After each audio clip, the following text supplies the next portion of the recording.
নমস্কাৰ বন্ধু বান্ধৱীসকল, আপোনালোকে চাই আছে অসমিক্স ইউটিউব চেনেল। বন্ধু বান্ধৱীসকল, আজি মই আপোনালোকলৈ লৈ আহিছোঁ 5টা অসমৰ জানিবলগীয়া প্ৰশ্ন আৰু উত্তৰ।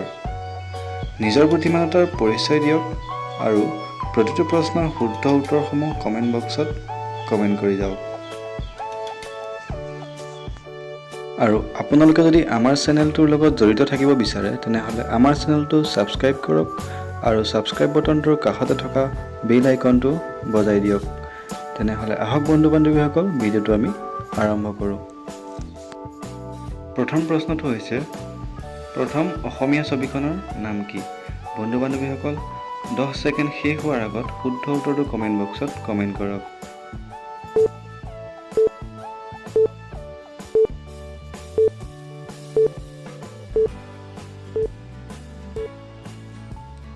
আৰু ইয়াৰ উত্তৰ হৈছে জয়মতী। দ্বিতীয় প্ৰশ্নটো হৈছে অসম চৰকাৰৰ অসম ৰত্ন সন্মান পোৱা প্ৰথম অসমীয়াজন কোন আছিল?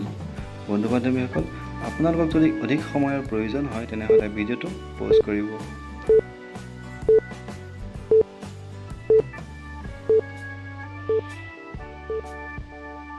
আৰু ইয়াৰ উত্তৰ হৈছে ডক্টৰ ভূপেন হাজৰিকা। পিছৰ প্ৰশ্নটো হৈছে অলিম্পিক খেলা প্ৰথম অসমীয়াজন কোন আছিল? বন্ধু বান্ধৱীসকল, আপোনালোকে জানেনে বাৰু? আৰু যদি জানে তেনেহলে কমেণ্ট বক্সত কমেণ্ট কৰক।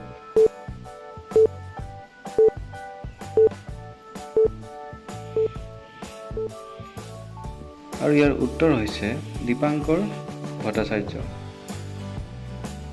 পিছৰ প্ৰশ্নটো হৈছে অসমত মঞ্চস্থ হোৱা প্ৰথম অংকীয়া নাটখনৰ নাম কি আছিল? বন্ধু বান্ধৱীসকল, আপোনালোকে যদি জানে তেনেহলে 10 ছেকেণ্ড শেষ হোৱাৰ আগতে কমেণ্ট বক্সত কমেণ্ট কৰক।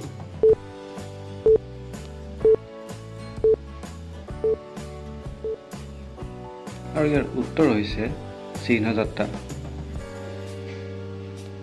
পিছৰ প্ৰশ্নটো হৈছে গুৱাহাটী দূৰদৰ্শন যোগে প্ৰচাৰিত প্ৰথম অসমীয়া নাটকখনৰ নাম কি আছিল? বন্ধু বান্ধৱীসকল 10 ছেকেণ্ড শেষ হোৱাৰ আগতে কমেণ্ট বক্সত কমেণ্ট কৰক।